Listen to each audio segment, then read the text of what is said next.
ಬೆಂಗಳೂರಿನಲ್ಲಿ ಗಿಡ ನೆಡುವ ಕಾರ್ಯಕ್ರಮದಲ್ಲಿಯೂ ಅಧಿಕಾರಿಗಳ ಲೂಟಿಗೆ ಕೃಷ್ಣ ಬೈರೇಗೌಡ ಗರಂ ಆಗಿ ತರಾಟೆಗೆ ತೆಗೆದುಕೊಂಡಿದ್ದಾರೆ. ಅಲ್ಲದೆ ಜಿಬಿಎಯಿಂದ ಹಸಿರೂರು ಬೆಂಗಳೂರು ಅಭಿಯಾನ ಆರಂಭಿಸಲಾಗುತ್ತಿದೆ.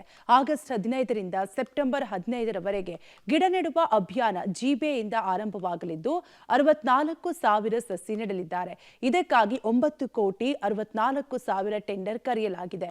ಇನ್ನು ಈ ವರ್ಷ ಎಲ್ಲಿ ಗಿಡ ನೆಡಲಾಗಿದೆ ಅನ್ನುವ ವಿವರವನ್ನ ಡ್ಯಾಶ್ ಬೋರ್ಡ್ನಲ್ಲಿ ನೀಡಲು ಸೂಚಿಸಲಾಗಿದೆ. ಇನ್ನು ಸಾರ್ವಜನಿಕರಿಗೂ 40,000 ಗಿಡಗಳನ್ನು ಜಿಬಿಎ ನೀಡಲು ಅವಕಾಶ ಇದೆ. ಜನ ಆನ್ಲೈನ್ ಮೂಲಕ ನೋಂದಣಿ ಮಾಡಿಕೊಳ್ಳಬಹುದು. ಇನ್ನು ಬೆಂಗಳೂರು ತಾಪಮಾನದ ಶಾಪಕ್ಕೆ ಸಿಲುಕಿದೆ. ಹಸಿರು ಮರುಸ್ಥಾಪನೆಯೂ ಅಷ್ಟೇ ಅಗತ್ಯವಿದ್ದು ಈ ಬಾರಿಯಾದ್ರೂ ಹಸಿರೂರು ಅಭಿಯಾನ ಸಕ್ಸಸ್ ಆಗುತ್ತಾ ಕಾದು ನೋಡಬೇಕು.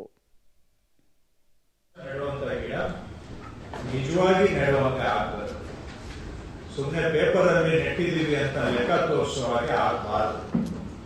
ಮತ್ತೆ ಸರಿಯಾಗಿ ಗುಂಡಿ ತೋಡದೆ ನೆಡೋದಾಗ್ಲಿ, ಆಮೇಲೆ ಒಂದಡಿ ಜಾಗದಲ್ಲಿ ಗಿಡ ಮರ ನೆಡೋದಾಗ್ಲಿ, ಈ ತರ ಎಲ್ಲ ತಾವು ಏನ್ ಮಾಡ್ಕೊಂಡು ಬಂದಿದ್ದೀರಾ ಅದು ಬದಲಾವಣೆ ಆಗಿ ಕರೆಕ್ಟ್ ಆಗಿ ನಿಮ್ಮ ನಾರ್ಮ್ಸ್ ಏನಿದೆ